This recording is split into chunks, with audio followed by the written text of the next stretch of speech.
किसान भाइयों नमस्कार। नमस्कार। आज मैं बताने वाला हूं कि मिट्टी का जांच के लिए नमूना कैसे लिया जाता है, क्योंकि बहुत से हमारे किसान भाइयों को मिट्टी के जांच के लिए नमूना लेने के लिए उनको पता नहीं है कि कैसे नमूना लिया जाता है।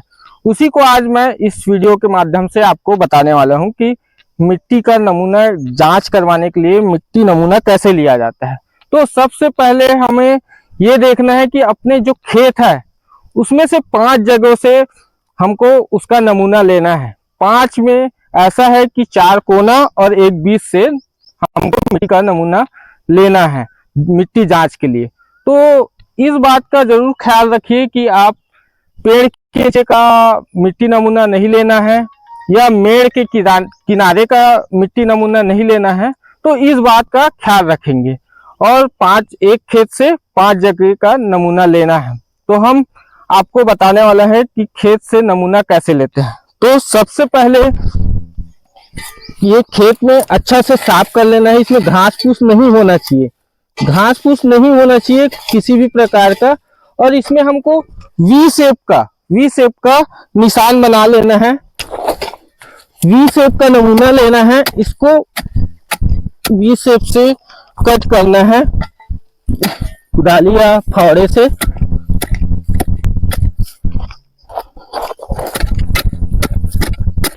और इसको 15 सेंटीमीटर तक का गहराई करना है, 15 सेंटीमीटर।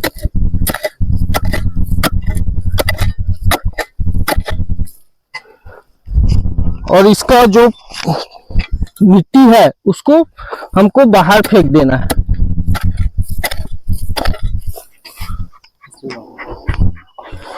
ये हम मेजरिंग के लिए स्केल भी रखे हैं, या आप नॉर्मल हाथों से भी इसका मेजर कर सकते हैं। और ये 15 सेंटीमीटर है।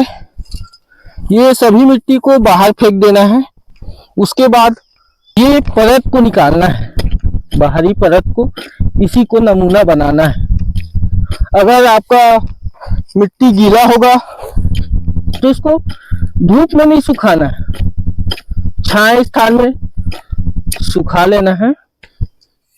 ये हमारा सैंपल तैयार है।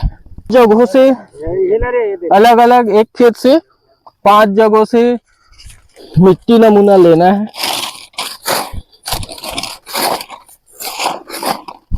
ये हमारा फर्स्ट मिट्टी नमूना तैयार है। ऐसे हमको अपने खेत से 5 जगहों से नमूना प्राप्त करना है।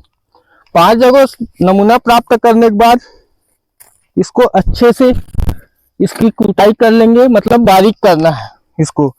चलिए हम 5 जगह से लेके आपको दिखाते हैं। सैंपल लेने के बाद इसको अच्छा से बारीक कर लेना है, छाया स्थान में सुखाना है। और 5 जो नमूना है उसको एक जगह इकट्ठा कर लेना है हमको, और अच्छा इसको बारीक कर लेना है। जैसे कंकड़ वंकड़ है, घास फूस है, इसको हमको साफ कर देना है। क्योंकि ये जो हम इसका जांच करवाएंगे तो ये इसमें प्रॉब्लम करेगा। तो इसको, ये 5 सैंपल है एक खेत का, और हमको ये पूरी मिट्टी को हमको जांच के लिए नहीं भेजना है। इसमें से मात्र 500 ग्राम ही मिट्टी को जांच के लिए भेजना।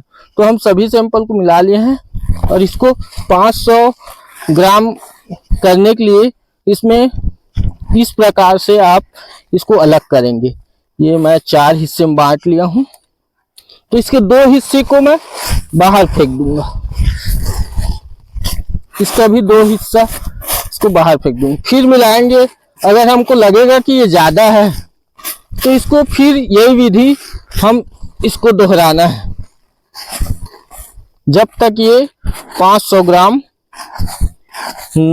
मिट्टी नमूना ना हो जाए। ये इसको फिर फेंक देना है। फिर ये अब हमारा जो मिट्टी है एक करीब 500 ग्राम है। इसको हम थैली या पॉलीथीन में इसको हम सैंपल के लिए तैयार कर लिए हैं। अब इसको हम लैब भेजेंगे मिट्टी जांच के लिए। जो भी किसान मिट्टी नमूना लेने के बाद इसमें आप अपना नाम, गांव का नाम और खेत की पहचान, खसरा नंबर या कोई भी।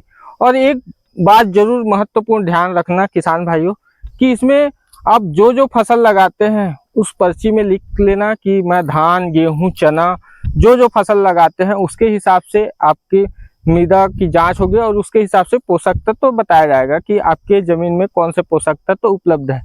और हमको मिट्टी जांच परीक्षण की क्यों जरूरत है? क्योंकि मिट्टी परीक्षण से ही हम अपने जो जमीन है उसमें कौन से उर्वरक, पोषक तत्व उपलब्ध हैं, कितने मात्रा में हमको पोषक तत्व डालना चाहिए, ये सब की जानकारी हमको मिट्टी परीक्षण के द्वारा मिलती है। तो भविष्य में क्या है, आप डाल रहे हैं अगर 150 केजी DAP डाल रहे हैं और आपके मिट्टी को जरूरत है 100 केजी का, तो इससे आपके जो खेती में खर्चे हैं वो भी कम होंगे और संतुलित आहार मिलता रहेगा हमारे खेत को, और हम बहुत ज्यादा दिनों तक आसानी से अपने जमीन को बिना खराब किए खेती कर सकते हैं। और आज के ज़माने में हमारे ज़मीन का pH वैल्यू भी जानना बहुत महत्वपूर्ण है कि हमारे ज़मीन का pH क्या है, हमारा ज़मीन अम्लीय तो नहीं है या क्षारीय तो नहीं है। तो इसका सभी का जानकारी हमें मिट्टी परीक्षण के द्वारा प्राप्त हो जाता है।